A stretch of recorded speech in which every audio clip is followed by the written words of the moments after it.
नमस्कार। जय वैदिक सनातन धर्मस्य। आज हम एक ऐसे विषय पर चर्चा करने जा रहे हैं जो जन्म से लेकर मृत्यु तक हर संस्कार से जुड़ा हुआ है। आज हम जानेंगे हवन कुंड और हवन के नियमों के बारे में, शास्त्रीय, आध्यात्मिक और वैज्ञानिक दृष्टि से। वीडियो को अंत तक जरूर देखिए, क्योंकि अंत में हम कुछ ऐसे नियम बताएंगे जिन्हें न जानने के कारण लोग अनजाने में गलती कर बैठते हैं। हवन का महत्व। शास्त्रों के अनुसार जन्म से मृत्यु तक 16 संस्कार या कोई भी शुभ धार्मिक कार्य यज्ञ और हवन के बिना अधूरा माना गया है। पुराणों में अग्नि देव को देवताओं तक आहुति पहुंचाने वाला दूत कहा गया है। इसलिए कहा गया है अग्निर्वे देवाना दूता, अर्थात अग्नि देव हमारी आहुति देवताओं तक पहुंचाते हैं और देवगण प्रसन्न होकर कार्य सिद्धि प्रदान करते हैं। वैज्ञानिक दृष्टि।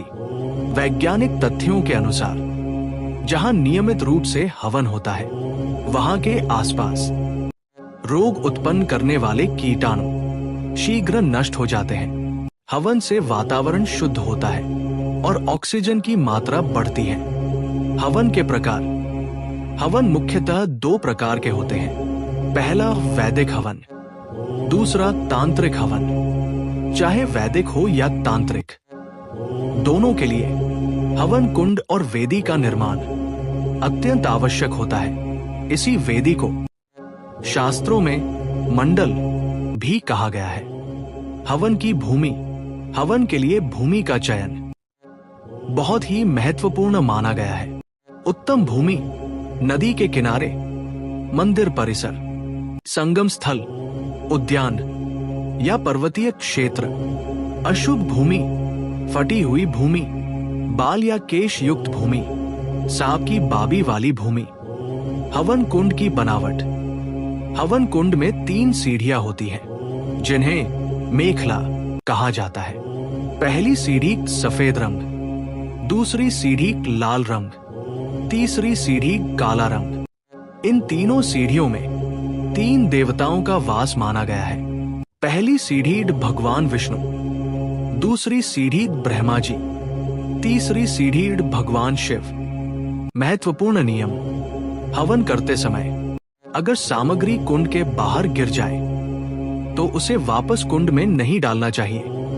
ऊपरी सीढ़ी पर गिरी सामग्री फिर से डाली जा सकती है, लेकिन नीचे की सीढ़ियों पर गिरी सामग्री वरुण देवता का अंश मानी जाती है और उन्हें ही अर्पित करनी चाहिए। तांत्रिक हवन कुंड। तांत्रिक हवन में विशेष यंत्रों का प्रयोग होता है। आमतौर पर तांत्रिक हवन के लिए त्रिकोण कुंड का उपयोग किया जाता है। आहुति के अनुसार हवन कुंड 50 या 100 आहुति छोटा कुंड, 1000 आहुति 1.5 फुट कुंड, 1 लाख आहुति 6 फुट कुंड, 10 लाख आहुति 9 फुट कुंड, कोटि आहुति 12 या 16 फुट कुंड। यदि कुंड बनवाना संभव ना हो तो मिट्टी या रेत से साधारण स्थंडल भी बनाया जा सकता है। हवन के नियम।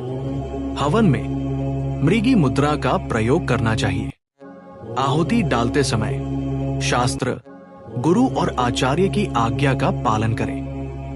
मन में ये भाव रखें कि कार्य सिद्धि आपके नहीं, गुरु और अग्नि देव के माध्यम से होगी। सावधानियां। हवन की अग्नि को मुंह से फूंक मारकर न जलाएं। पानी डालकर अग्नि को बुझाना वर्जित है।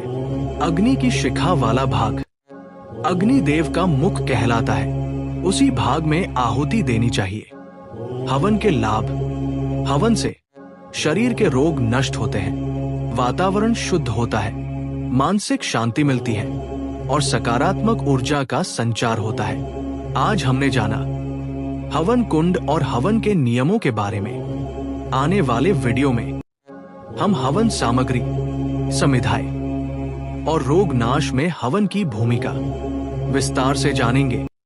अगर आपको ये जानकारी उपयोगी लगी हो तो वीडियो को लाइक करें, शेयर करें और चैनल को सब्सक्राइब करना न भूलें। जय वैदिक सनातन धर्मस्य।